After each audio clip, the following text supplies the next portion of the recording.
ప్రభునందు ప్రియమైన దేవుని విశ్వాసులారా, దేవుని వాక్యాన్ని అందరూ కూడా శ్రద్ధ కలిగిన వారి వలె విందాం.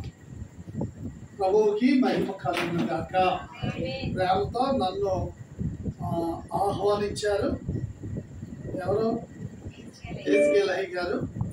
కనుక మా పాస్టర్స్ ఫెలోషిప్ అందరూ, అలాగే ఎర్రమగుంటలో, వీధులగుంటలో, వసంతవాడలో కూడా చక్కటి సేవను జరిగిస్తున్న మంచి సేవకులు, మంచి పనివారు మరి ఎస్కేలయ్య గారు. కనుక ఈ రాత్రి వాక్యం చెప్పడానికి నన్ను ఆహ్వానించినందుకు వారికి మరణాత.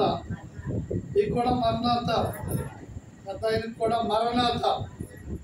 వీళ్ళ నిర్గమకాండం 14వ అధ్యాయం 13వ వచనాన్ని మనం చదువుకుందాము. అందుకు మోషే, భయపడుకుడి, యెహోవా మీకు నేడు కలుగచే రక్షణను మీరు ఊరకనే నిలుచుండి చూడుడి. మీరు నేడు చూచిన ఐగుప్తీయుల్ని ఇక మీదట మరి ఎన్నడూ చూడరు. యెహోవా మీ పక్షమున యుద్ధము చేయును. మీరు ఊరకనే ఉండవలనని ప్రజలతో చెప్పాను. ప్రభుని స్తుతిద్దాం. హల్లెలూయా. ఈరోజు మన అంశం ఏంటంటే, మనం ఊరకనే మరి ఉండవాలి అన్నది. ఊరకనే మనం నిలిచి ఉన్నప్పుడు మన పక్షాన దేవుడే ఏం చేస్తాడంటే యుద్ధము చేస్తాడు. వీళ్ళరా మోషే గారి ద్వారా ఇజ్రాయేల్ జనాన్ని ఐగుప్తు నుండి విడిపించి కానాను నడిపిస్తున్నాడు దేవాదేవుడు. వీళ్ళని మనం చూస్తే ఐగుప్తుని విడిచి ఈ కానాను యాత్రలో ఇజ్రాయేలీలకి మొట్టమొదటికి వచ్చిన ఆటంకం ఏంటంటే ఎర్ర సముద్రం. దేవుని స్తుతిద్దాం.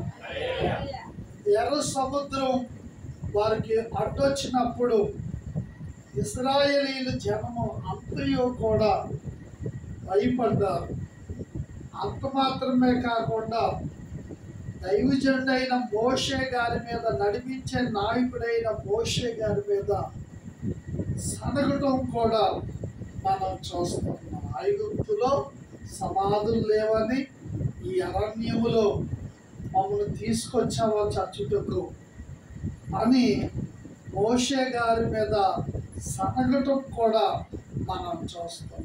ఎందుకంటే ఎర్ర సముద్రం అడ్డు, వెనకాల శత్రు సమూహం మరి 600 శ్రేష్ఠ రథములతో తరిమి పట్టుకొని మరి పట్టుకోవాలని మరి మరో సైన్యం వస్తుంది. కనుక ఇశ్రాయేలీల జనం ప్రియులారా మనం చూస్తే భయమునకు గురైనప్పుడు ప్రియులారా, అలాంటి పరిస్థితుల్లో దేవాది దేవుడు మోషే గారి ద్వారా చెప్పుచున్న మాట ఏంటంటే, మీరు ఓరకనే నిలుచుండి చూడండి. హల్లెలూయా.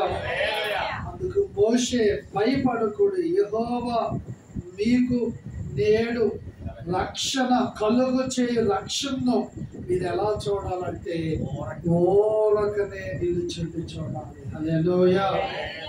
కనుక మరి దేవుడే మన పక్షాన యుద్ధం చేయాలి, దేవుడే మన పక్షాన కార్యములు జరిగించాలంటే మనం సనగకూడదు, సంశయించకూడదు. కానీ ఎలా ఉండాలి? ఓరకనే ఉండాలి. అదే మనకు చేత కాదు. ఆ పనే మనం చేయలేము. మానవ మాత్రం కనుక ఎన్నెన్నో ప్రయత్నాలు చేస్తాం. నోటితో మనం ఎన్నో మాటలు లేకపోతే నిందిస్తూ ఉంటాం. కానీ దేవుడు మన పక్షాన యుద్ధం చేయాలంటే పిల్లరా మనం ఎలా ఉండాలంటే ఓరకనే ఉండటం నేర్చుకోవాలి. హల్లెలూయా. మోషే గారు, ఇశ్రాయేలు జనం ఓరకనే ఉన్నారు. దేవుడు ఏం చేశాడు?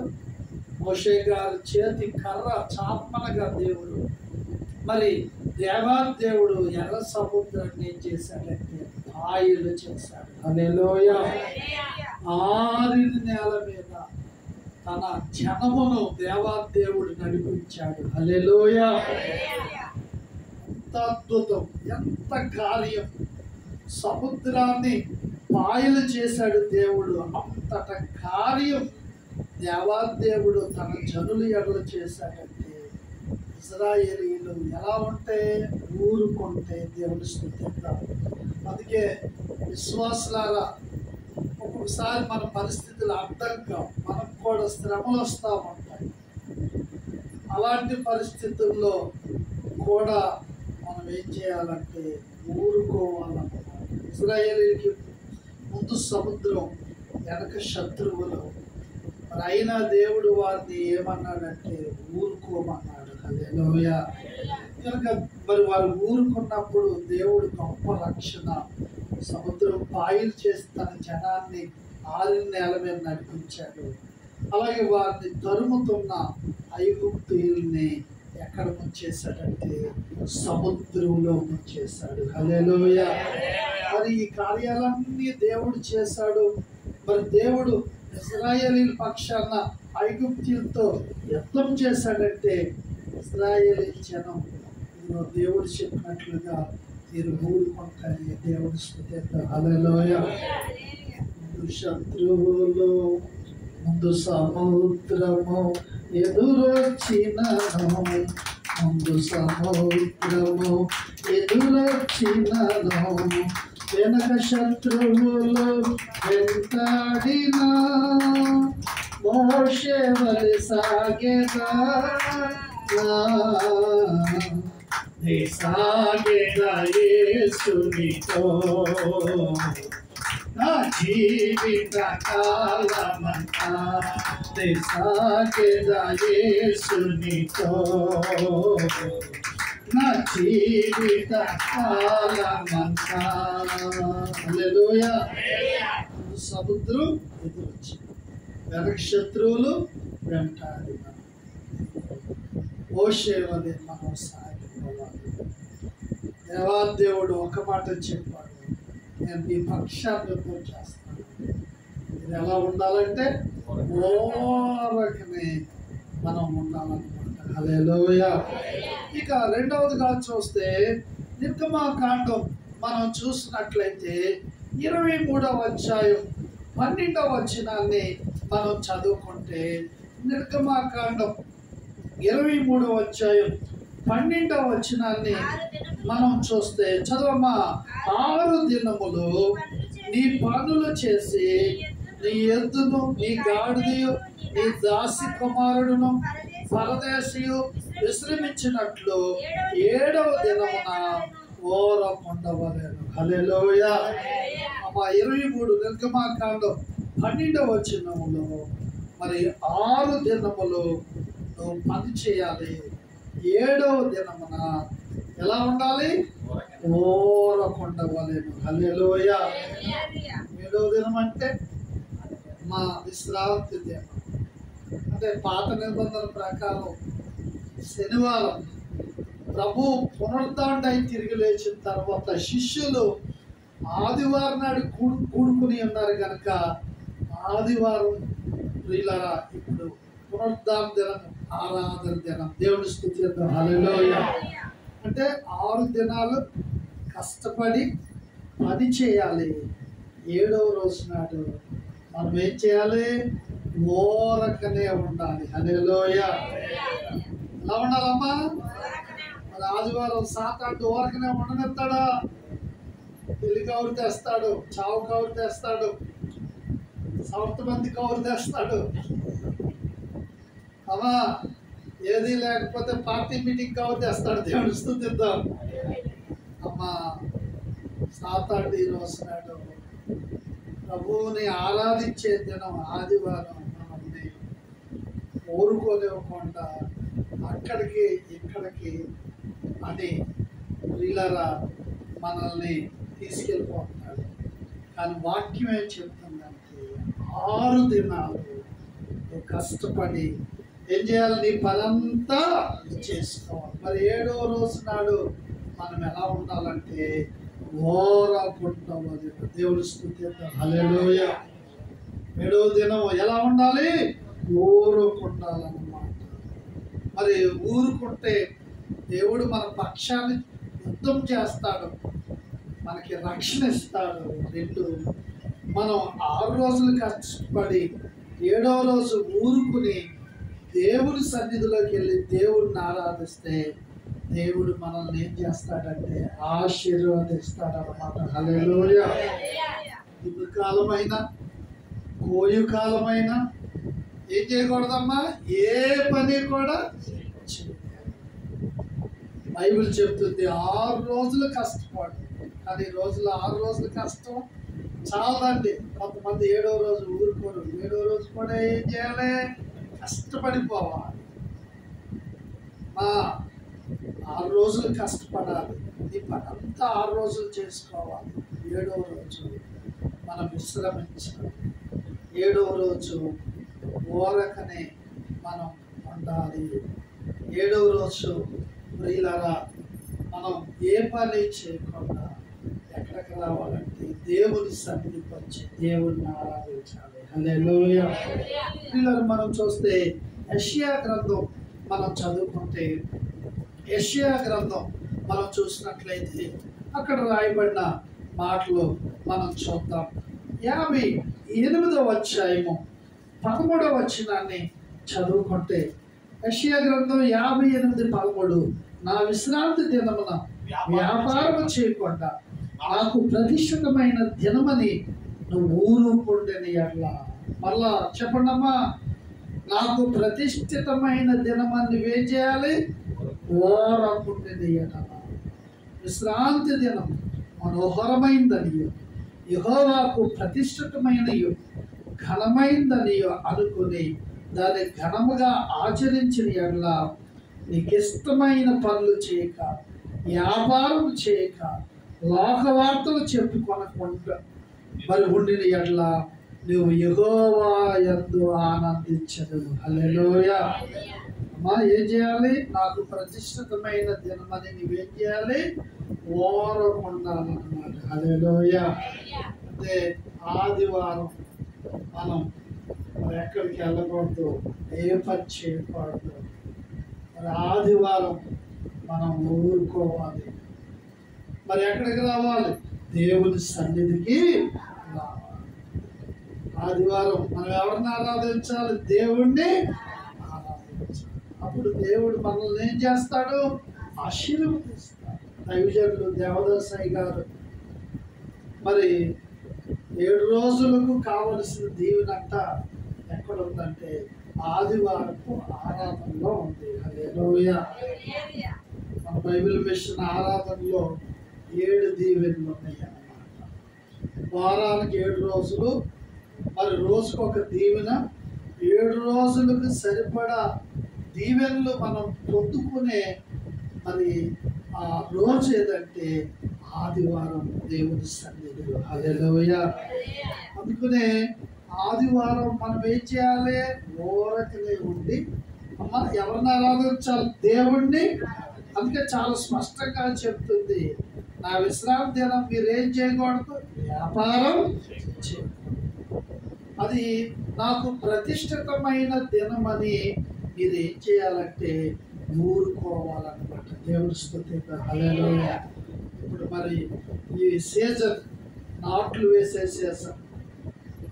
అమ్మా, ఈరోజు ఏ రోజు చెప్పండి? గురువారం. మరి రేపు శుక్రశని తర్వాత ఆదివారం వస్తుంది. పనికి వెళ్ళే వాళ్ళు ఎవరు ఉన్నారా? అమ్మ, ఈ 4 రోజులేగా. మాకు ఒక ఆవిడ అంటుంది, అయ్యారు ఈ 4 రోజులే కదండి పని, ఏమనొద్దంటే ఈ 4 రోజులు అంటారు. దేవుడి స్తుతిద్దాం. మేమేమనం అని బైబిల్ ఏం చెప్తుందంటే 6 రోజులు కష్టపడి ఈ పనంతా చేసుకోవాలి. 7వ రోజు నీవు ఎలా ఉండాలంటే ఓరకుండాలన్నా. హల్లెలూయా.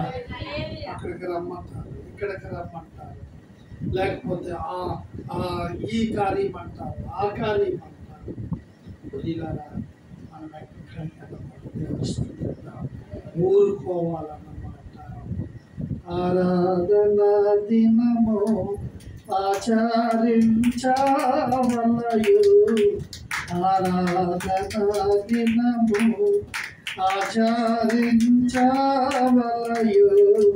ఈ రోజు కన్నాను ఈ రోజు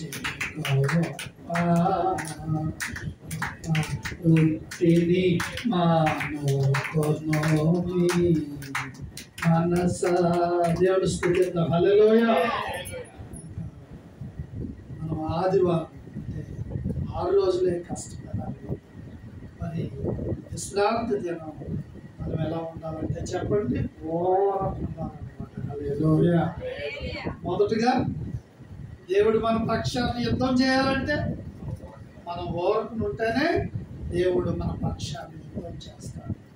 రెండో, విశ్రాంతి దినం అది ప్రతిష్ఠిత దినం అని ఎంచి మనం ఊరుకుంటే దేవాదేవుడు మనల్ని దేశం యొక్క ఉన్నత స్థానములకు ఎక్కిస్తాడు. హల్లెలూయా.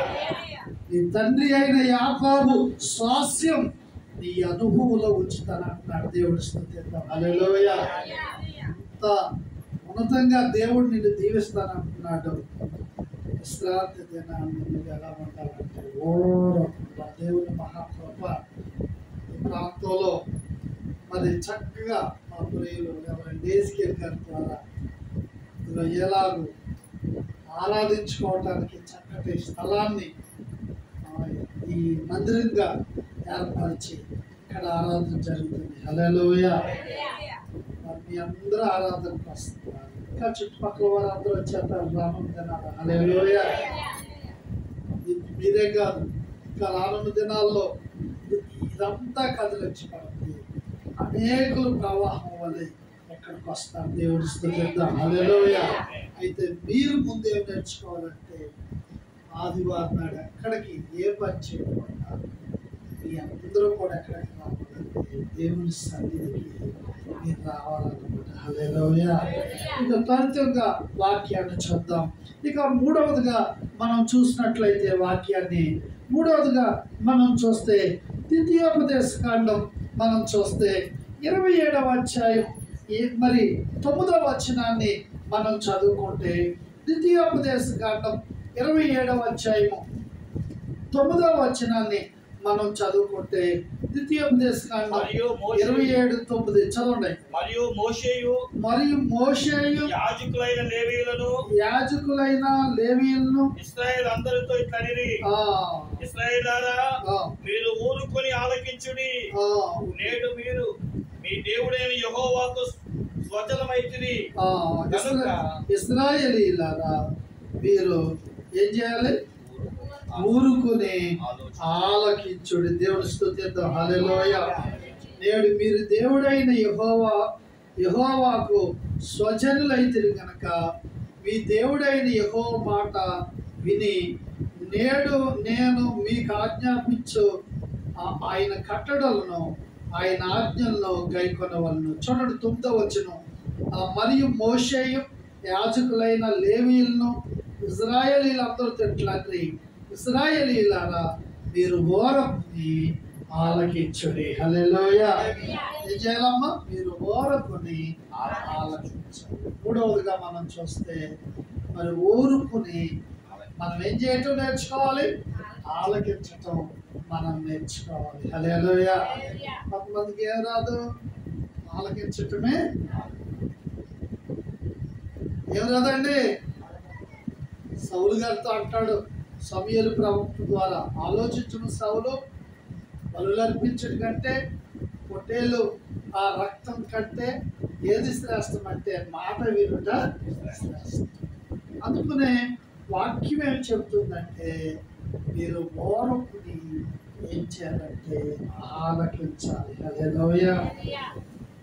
దేవుని మాటలు మనం ఏం చేయాలి? ఆలకించాలి. దేవుని మాటలు ఆలకిస్తే అమ్మా ఈ దీవెనలన్నీ ఎవరికి వస్తాయి? మీ మీదకు వచ్చి మీకు ప్రాప్తిస్తాయి. నువ్వు పొలంలో దీవించబడతావు, నువ్వు పట్టణములో దీవించబడతావు, పైవానువుగా ఉంటావు. ఎలా ఉండవు? కిందవానువుగా.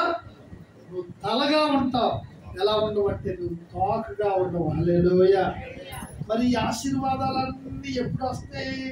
నువ్వు ఎవరు మాట్లాడితే చెప్పాలమ్మా ఎవరి మాట అంటే దేవుని మాట అంటే. అందుకనే దేవుని వాక్యం చెప్పేటప్పుడు, దేవుడు పరిశుద్ధాత్ముడు మనతో మాట్లాడేటప్పుడు మనమంటే ఏం చేయాలి? ఓరకొని ఆ మాటల్ని ఆలకించాలన్నమాట. హల్లెలూయా. ఆలకిస్తే ఏంటంటే మనకి ఏం కలిగింది? ఆశీర్వాదం కలిగింది. ఏం కలిగిద్దమ్మా? ఊరుకుంటే దేవుడు మన పక్షాన యుద్ధం చేస్తున్నాడు. ఊరుకుంటే ఏమీ చేయకుండా ఊరకనే ఉండి దేవుడిని ఆరాధిస్తే ఆదివారం దేవుడు మనల్ని ఉన్నతమైన స్థలాలకు ఎక్కిస్తాడు. హల్లెలూయా. మూడవది, మనం ఊరుకుని దేవుని మాట ఆలకిస్తే దేవుడు మనకి ఏమిస్తాడంటే ఆశీర్వాదాలు ఇస్తాడు. హల్లెలూయా. ఇంకే ఎవరి మాటలు వినాలి? దేవుని మాటలు వినాలన్నమాట.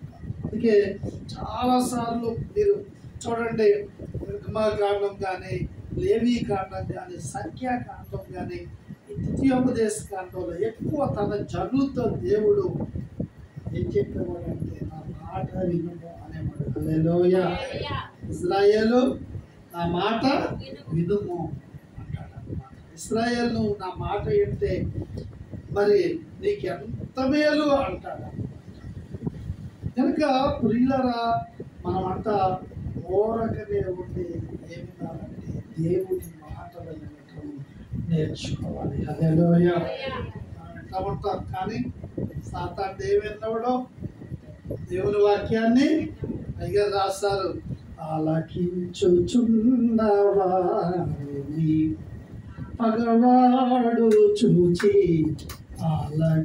ఆలకించకుండా చేయును.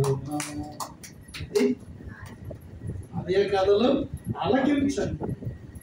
పుణ్య కథలు విని ఎడల పోవును మీ పాపరాశి. దేవుని స్తుతిద్దాం. హల్లెలూయా. ఆ మాటలో ఉంటుంది, ఆలకించుచున్నవారు మన మాట చూసి ఏం చేస్తాడంటే ఆలకించకుండా చేస్తాడు. అయితే ప్రియులార, దేవుని పిల్లలమైన మనం ఏం తెచ్చుకోవాలంటే మనం ఓరకనే ఉండి ఎవరి మాటలు ఆలకించాలంటే దేవుని మాటలు ఆలకించాలి. దేవుడి స్తుతిద్దాం. హల్లెలూయా. దేవుడి సన్నిధిలో కొంతమంది దేవుని మాట్లాడుతున్నారు, పక్కలతో మాట్లాడుతున్నారు. లేట్గా వచ్చాను అయ్యారు వాక్యం చెప్తా ఉంటారా? ఏంటి లేట్గా వచ్చామని అడుగుతారు. దేవుడి స్తుతిద్దాం. హల్లెలూయా. అంతేగాని మాస్టర్ గారు వాక్యం చెప్తున్నాడు, వారిలో పరిశుద్ధాత్ముడు మాట్లాడుతున్నాడు, మనం ఆ మాట్లాడితే మనకు ఆశీర్వాదాలు కలుగుతాయి కనుక మనం మాట్లాడకూడదు ఎవరితో అని అనుకోవాలంటే చాలా మంది. మీరు మంచి వాళ్ళు చక్కగా తీసుకెళ్ళగా చెప్పే ఏమంటున్నారమ్మా మాటలు వింటున్నారు. చాలా సంతోషం. దేవుని స్తుతిద్దాం. అది మిమ్మల్ని కూడా ఇలా సమకూర్చి చక్కగా దేవుని వాక్యాన్ని వేసుకెళ్ళి గారు చెప్తున్నారంటే నేను చాలా సంతోషపడుతున్నాను. ఏదేమైనా మనం దేవుడి మాట ఆలకించాలి. ఊరుకొని ఎవరి మాట ఆలకించాలంటే దేవుడి మాట మనం ఆలకించాలన్నమాట. హల్లెలూయా. అమెరికా దేశంలో పెద్ద చర్చ్ ఉంది. ఆ చర్చిలో చక్కటి సంగీతంతో పాటలు, ఆరాధన మరి చక్కగా జరిగిందంట. అయితే ఒక ఆయన ఆ సంగీతానికి ఆ పాటలకి ఏమయ్యాడంటే ఆకర్షితుడై లోపలికి వెళ్ళాలనుకున్నాడంట. కానీ లోపలికి వెళ్తే వాక్యం చెప్తారా ఇది అవన్నీ మాకు వద్దు అనుకున్నాడంట. కానీ అక్కడ సంగీతంతో ముందు చక్కగా పాటలు పాడుతుంటే ఆ సంగీతం అంటే ఇష్టమయ్యి ఆ లోపలికి వెళ్ళి ఊళ్ళోకి వెళ్ళికొచ్చినాడంట. దేవుడి స్తుతిద్దాం. హల్లెలూయా. అయితే ఆ సంగీతంతో చక్కగా ఒక అరగంట గంట మంచిగా పాటలు పాడాక మరి పాస్టర్ గారు ఏం చెప్పడం మొదలెట్టారమ్మా? దేవుని వాక్యం. ఈయన అనుకున్నాడంట, పాస్టర్ గారు ఏదో వాక్యం చెప్తున్నారు, మళ్ళా పాటలు పాడతారు సంగీతంతో అని ఆయన వెళ్ళకుండంట ఏం చేశాడంటే ఆ వాక్యం ఆ మాటలు అనకూడదని రెండు చెవులు మూసేసుకున్నాడంట. దేవుని స్తుతిద్దాం. రెండు చేతులతో ఏం మూసుకున్నాడమ్మా? మీరు కూడా ఒకసారి రెండు చేతులతో రెండు చెవులలో మూసేసుకున్నాడంట వాక్యం చెప్తాడు. ఈ లోపల ఒక ఏగ వచ్చి ఈ చుట్టే తిరుగుతుందంట. ఎవరి చుట్టూ? ఈ చుట్టే తిరుగుతుందంట. 1000 మంది తిరుగుతుందంట. ఎలా అన్నాడట, ఎలా అన్నాడట, ఎలా అన్నాడట, అది చుట్టూ తిరుగుతుందంట. ఆ బాధ పడలేక 2 చేతులు తీసి ఆ ఏగని ఎలా కొట్టాడట. ఇలా పాస్టర్ గారు సంగములతో ఆత్మ చెప్పుచున్న మాట చెవి గలవాడు ఎదురుగా బాబోయ్ వెనక బెంచీలో చివర ఇవాళ వచ్చి ఏదో కూర్చున్నా, నేను ఎట్లేదు చెవులు పూసుకున్నానని ఆయన ఎలా చెప్పాడు అని ఇంకా చెవులు ఇక ముయ్యకుండా వాక్యం విన్నాడంట. దేవుడు వాక్యం అంటే అప్పుడు ఆ వాక్యంలో ఉన్న మాధుర్యం ఆయనకి అర్థమైనప్పుడు దేవుని ప్రేమ గ్రహించి అప్పుడు అంట ఇక దేవుని మందిరానికి వచ్చి రక్షణ పొందుకున్నాడు. గట్టిగా చేపట్లు పడతారు అమ్మా. కనుక ఏం ఆలోచించాలి? ఓరకని మనం ఊరుకొని ఎవరి మాట వినాలంటే దేవుని మాట. కొంతమంది ఏమేమో చేస్తున్నామంటారో దేవుని మాట. సంఘాల్లో సౌలు లాంటి వాళ్ళు ఉంటారంటే సౌలు రాజు గారు లాంటి వాళ్ళు వాళ్ళు పాప అన్నీ చేస్తారు, కానీ ఏం చేయాలి తెలుసా? చెప్పండి అమ్మా. దేవుని మాటే ఏమంటే పాస్టర్ గారు చక్కగా పాస్టర్ గారికి అన్నీ చేస్తారు. అమ్మో ఎవరు ఉన్నారంటే వెళ్ళిపోయింది. ఆ పాస్టర్ గారికి అన్నీ చేస్తారు. పాస్టర్ గారు సిద్ధపడి దేవుని వాక్యం చెప్తుంటే ఆ వాక్యాన్ని వినరండి కొంతమంది. దేవుని స్థుతి అంటారు. అయ్యగారు ఎంత బాధపడతారు. నేను సిద్ధపడి పరిశుద్ధాత్మతో నింపబడి దేవుని వాక్యం చెప్తుంటే మాట్లాడలేదు అని సేవకుడు బాధపడతాడండి. ఎన్ని చేసినా కానీ సౌలు రాజుతో సమయం ప్రవక్త ద్వారా దేవుడు ఏమన్నాడు ఆలోచించు. సౌలు బలులర్పించుట కంటే ఏది శ్రేష్టం అంటే మాట వినటే శ్రేష్టం. నేను చూడండి దేవుని మందిరంలో ఆ మందిరం గురించి మందిరానికి పోయినప్పుడు ఎలా ఉండాలో చెప్తా. ప్రసంగి గ్రంథంలో చక్కటి మాట ఉంటుందండి. ప్రసంగి గ్రంథం మనం చూస్తే 5వ అధ్యాయం మనం చూసినట్లయితే 5వ అధ్యాయం మనం చూస్తే 1వ వచనం, నువ్వు దేవుని మందిరానికి పోయినప్పుడు నీ ప్రవర్తన జాగ్రత్తగా చూసుకున్నావు. బుద్ధిహీనులు అనిపించినట్లుగా బలర్పించుట కంటే సమీపించి ఆలకించుట శ్రేష్టము. హల్లెలూయా. ప్రసంగి 5:1 వచనం ఏంటి చెప్పండి? బుద్ధిహీనులు అర్పించినట్లుగా బలర్పించుట కంటే ఏది శ్రేష్టం? సమీపించి ఆలకించుట శ్రేష్టం. ఇప్పుడు మన పిల్లలు మనం ఏం కోరుకుంటాం? ఏం కోరుకుంటాం? మన మాట అంటే మన మాట వినాలని మనం కోరుకుంటాం. అవునా కాదా? ప్రతి తల్లి తండ్రి ఏమో కోరుకుంటారు? నా పిల్లలు నా మాట వినాలని కోరుకుంటారు. అలాగే ఆకాశం ఆలోచించు, భూమి చెవి. నేను పిల్లల్ని నా మీద ఏం చేశారంటే తిరగబడ్డారు అంటారు. దేవుడి స్తుతిద్దాం. హల్లెలూయా. దేవుడు వాక్యం చెప్పే దైవ సేవకులు కూడా విశ్వాసులకి వాళ్ళ తండ్రులతో సమానంగా కనుక అనుకుంటారు. ఏంటంటే సంఘంలో ఎవరైనా ఎంత పెద్దవారైనా ఎంత ఉద్యోగస్తులైనా ఏమనుకున్నా వాళ్ళు వాక్యం వినాలి. నేను వాక్యం చెప్తుంటే వినాలనే దైవ సేవకుడు అనుకుంటారు. ఒక ఆత్మీయ దేవుడి స్తుతిద్దాం. హల్లెలూయా. వాక్యం ఏం చెప్తుంటే మనం ఊరుకుని ఎవరి మాట వినాలి? దేవుని మాట మనం వినాలి. వింటే ఏం కలుగుతాయి అమ్మా? ఈ దీవెనలన్నీ నీ పేరుకు వస్తాయి. పొలంలో పట్టణంలో పిండి బిస్కెట్ కంప అన్నీ కూడా దేవుడి మాట అంటే దీవించబడతాం. హల్లెలూయా. కనుక మొదటగా ఊరుకుంటే ప్రభు మన పక్షాన్ని యుద్ధం చేస్తాడు. ఊరుకుంటే దేవుడు మనల్ని ఉన్నతమైన స్థలాలకి ఎక్కిస్తాడు. మనం ఎక్కలేని స్థలాలు ఆయన ఎక్కిస్తాడు. ఇక 3వదిగా మనం ఊరుకొని ఏమైనాలంటే దేవుడు మాట అంటే దేవుడు మనల్ని ఏం చేస్తాడంటే ఆశీర్వదిస్తాడు అన్నమాట. హల్లెలూయా. ఇక దేవుని వాక్యాన్ని మనం చూస్తే దేవుని వాక్యాన్ని మనం చూసినట్లయితే దేవుని పిల్లలారా దేవుని వాక్యాన్ని మరొక మాట కూడా మనం చదువుకుందాం. దేవుని వాక్యాన్ని చూస్తే యెషయా గ్రంథము మనం చూస్తే 30వ అధ్యాయము 15వ వచనాన్ని మనం చదువుకుంటే, యెషయా గ్రంథము మనం చూస్తే 30వ అధ్యాయము 15వ వచనం చదవమ్మా. ప్రభువుకు ఇశ్రాయేలు యొక్క పరిశుద్ధ దేవుడు యెహోవా ఎలాగూ సెలవిచ్చుచున్నాడు, మీరు మరలి వచ్చి ఓరకుండుట వలన రక్షించబడుదురు. మీరు ఓరకుండి నమ్ముకొనుట వలన ఏం కలిగిద్దంటే మీకు బలము కలిగిద్ది అన్నమాట. హల్లెలూయా. మనం ఊరుకుని నమ్ముకుంటే మీకేం కలిగిద్ది చెప్పండి? ఏం కలిగిద్దామా? బలం కలిగిద్ది. ఏ బలం అమ్మా? దేవుడు మనకి ఏమిస్తాడంటే బలం తనదని ఆయన సెలవిచ్చినాడు. దావీదు గారు అంటారు, యెహోవా నా బలం. కనుక మనం ఊరుకుని నమ్ముకున్నట్టు వలన మనకి ఏం కలిగిద్ది? బలం కలిగిద్ది. హల్లెలూయా. అందుకని ఏం చేయాలి? మనం ఊరుకుని నమ్ముకుంటే చాలు. దేవుడు మనకి ఏమిస్తాడంటే ఎంతో బలం ఇస్తాడు. హల్లెలూయా. నీ బలహీనత చూడు, నా బలము తట్టిదిగో చూడు. నీ బలహీనత చూడు, నా బలము తట్టిదిగో చూడు.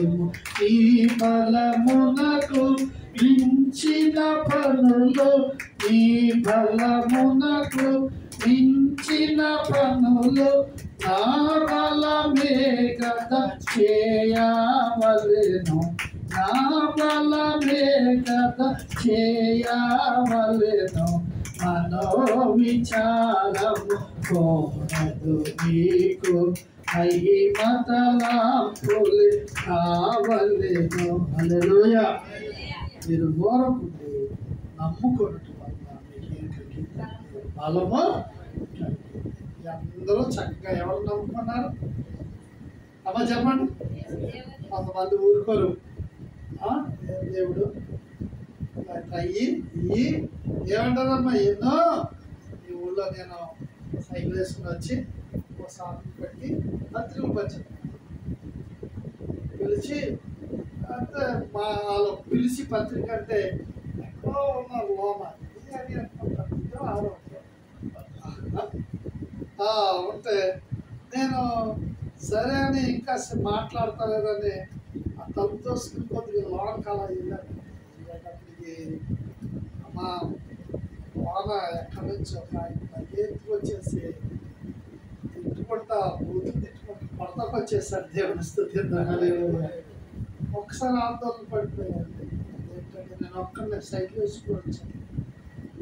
అదేంటంటే అవన్నీ దీనికి వెళ్తాయి అనుకుంటాను. ఎలా అంటే అలాగా ఆయన చేశాడు. ఏమీ చేయలేక వెళ్ళిపోయినా దేవుని స్తుతించండి. హల్లెలూయా. ఊరుకున్నాను. ఏం చేద్దాం మరి? ఈ రోజు నాడు ఇక్కడ వాకింగ్ చెప్తే భావించాడు. దేవుడు స్తుతిద్దాం. గట్టిగా చప్పట్లు కొడదాం. ఈ పక్క ఆ పక్క ఎక్కడో రెండోట్లోనే ఇల్లు. దేవుడు స్తుతిద్దాం. వాకింగ్ చెప్తాను. మీరు ఊరుకుని నమ్ముకుంటే ఏం కలిగింది? బలము. ఒకసారి మనకి అర్థం కాదు. మనం ఏం చేయాలి? ఊరుకోవాలి. 40 రోజులుగా గొలియాతు ఏమంటున్నాడు ఇశ్రాయేలుని? ఎవరు లేరా? నా మీదకి రండి మీలో నుంచి ఒకరు అని ఇశ్రాయేలు దేవుణ్ణి ఏం చేశాడు? దూషించాడు. ఇశ్రాయేలీయుల్ని మరి అందరినీ కూడా సౌలు ఆ గొలియాతు ఎన్నో ప్రగల్భాలు కలిపాడు. దావీదు గారు పిల్లరా చూడండి, అలా ప్రగల్భాలు పలికిన గొలియాతుని దావీదు గారు చిన్న రాయితో మరి విసిరేటప్పటికి నష్టం తగ్గి కూలిపోయాడు. దేవుడి స్తుతిద్దాం. హల్లెలూయా. గొలియాతుని కూల్చే బలం దావీదుకి ఎక్కడ పడింది? గొలియాతు ప్రగల్భాలు కలిపి 40 రోజులు. ఈ రోజు నాడు మనకు కూడా సాతాను గారు ఎన్నో చేస్తారు. అయినా మనం రోజు నాడు దేవుడు మనం ఎలా మార్చేస్తాడో బలమైన ఆ బలమైన శక్తి మనకి ఇస్తాడు. హల్లెలూయా. కదలనట్టు వారిగా స్థిరులుగా దేవుడు ఎవరిని చేసేస్తాడు? మనల్ని చేస్తాడు. కనుక ఫస్ట్లో ఎలా ఉంటుందంటే కొద్దిగా ఇబ్బందులు, కష్టం, అందరూ మురుగుతూ ఉంటారు. దేవుడి స్తోత్రం. ఒక ఆయన పోస్ట్ పెట్టాడు. ఏం పెట్టాడు? వరుసగా మెట్లు పెట్టాడు. ఒక్కో మెట్టుకాడు ఒక్కొక్కను పెట్టాడు. నాకు చాలా సేపు అర్థం అలా. ఒక్కో మెట్టుకాడు ఏం పెట్టాడమ్మా? ఒక్కొక్కను పెట్టాడు. పై మెట్టుకు వెళ్ళాలంటే ప్రతి మెట్టుకాడు ఒక్క మేరకు ఇద్దరు పెట్టాడు. దేవుడి స్తోత్రం.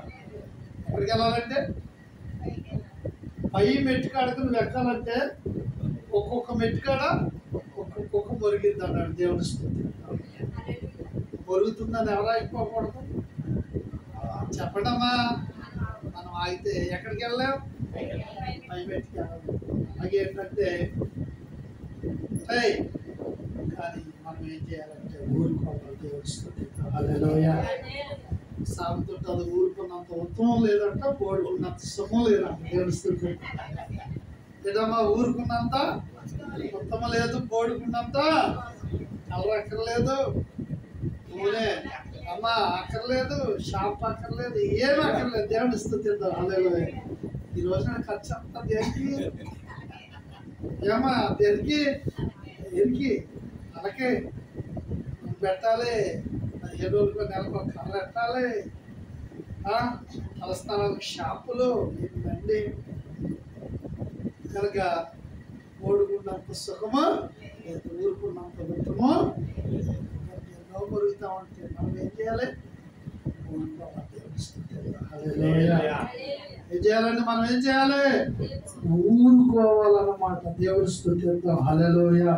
కనుక మనం ఊరుకుంటే దేవుని బిడ్డల దేవుడు మనకు ఒక రోజు వచ్చేటప్పుడు మనల్ని ఎలా మారుస్తాడంటే, మనం ఊరుకోవటం వలన మనకు దేవుడు ఏమి ఇస్తాడంటే బలం ఇస్తాడన్నమాట. హల్లెలూయా. అందుకని వాక్యం మీకు మీరు ఓరకొట్టి నమ్ముకొనటం వలన మీకేం కలిగిద్దంటే బలము కలిగిద్ది అన్నమాట. దేవుడి స్తుతిద్దాం. హల్లెలూయా. కనుక దేవుని బిడ్డల మొదటిగా ఏం చేయాలి? ఊరుకుంటే మన పక్షాన దేవుడు ఏం చేస్తాడమ్మా? ఊరుకుని మనం స్త్రీలారా ఊరుకుంటే, దేవుని బిడ్డలారా ఊరుకుని మనం దేవుణ్ణి ఆరాధిస్తే ఆదివారం దేవుడు మన ఉన్నతమైన ఆ స్థలముల మీదకి ఎక్కిస్తాడు. హల్లెలూయా. మూడవది, మనం ఊరుకుంటే దేవుడు స్త్రీలారా ఆయన మాటింటే ఊరుకునే మనం ఆ దేవుని మాటలంటే దేవుడు మనకి ఏమిస్తాడంటే ఆశీర్వాదాలు ఇస్తాడు. మనం ఊరుకుని నమ్ముకుంటే వీళ్ళు ఎన్నో అంటూ ఉంటారు, నువ్వు నమ్ముకున్నావా, దిగిపోయావా, ఎన్నో అంటారు. అయినా మనం ఊరుకుని ఆయన నమ్ముకుంటే మనకి ఏమిస్తాడంటే బలం ఇస్తాడు. రేపు పొద్దున్న వాళ్ళందరూ ప్రభు రాకట్లో మనమేమో దేవుడు ఇచ్చిన బలంతో ఎగిరిపోతాం. దేవుడి స్తుతిద్దాం. వాళ్ళకి బలం ఉండదు కనుక ఏమవుతారు? ఇక్కడే ఉంటారు, మెడవబడతారు. కనుక అందుకునే మనం వాళ్ళు ఎన్నన్నా పట్టించుకోకూడదు.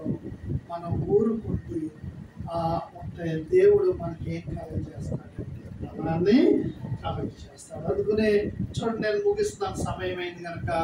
దేవుని వాక్యం ఏం చెప్తుందంటే, వాక్యం చూస్తే ఆమోసు గ్రంథం మరి 5వ అధ్యాయం 13వ వచనం మనం చదివితే, ఆమోసు గ్రంథం 5వ అధ్యాయం 13వ వచనాన్ని మనం చదవండమ్మా. ఇది చెడు కాలము గనుక ఈ కాలమున బుద్ధిమంతుడు ఎలా ఉంటాడు? ఇది చెడు కాలం కనుక ఈ కాలమున బుద్ధిమంతుడు ఎలా ఉంటాడమ్మా?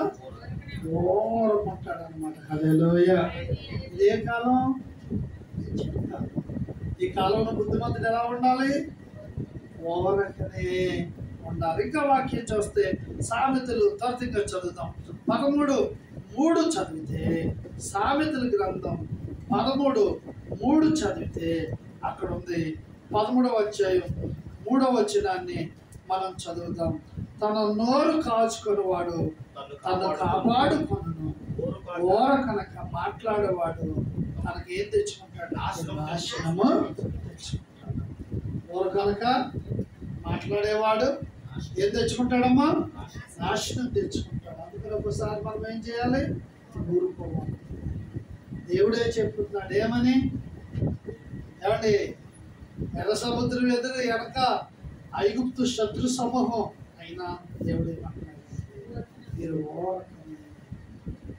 చెప్పండి, మీరు మీరు నిలిచి యెహోవా ఈ పక్షమున ఏం చేస్తాడంటే చేస్తాడు. మనం ఊరుకుంటేనే ఏదైనా దేవుడు.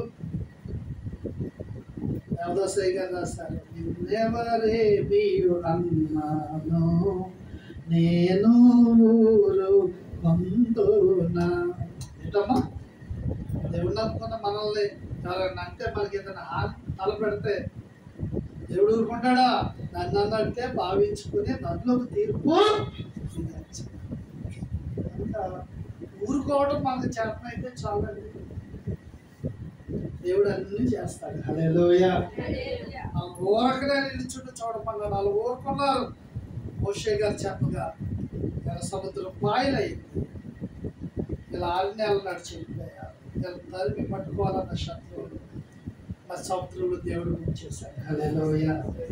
అలాంటి కార్యాలు జరిగినాయి అంటే దేవుడు వాళ్ళ పక్షాన్ని యుద్ధం చేశాడంటే దేవుడు చెప్పిన మాట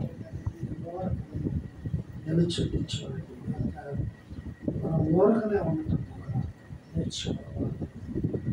ప్రార్థన ఎక్కువ చేసుకోవాలి దేవుని దగ్గర. అందుకే చక్కటి క్రమం ఏంటంటే ఇలా ప్రార్థన చేసుకొని దేవుని సన్నిధిలో మనం ఎలా కనిపెట్టుకోవాలి?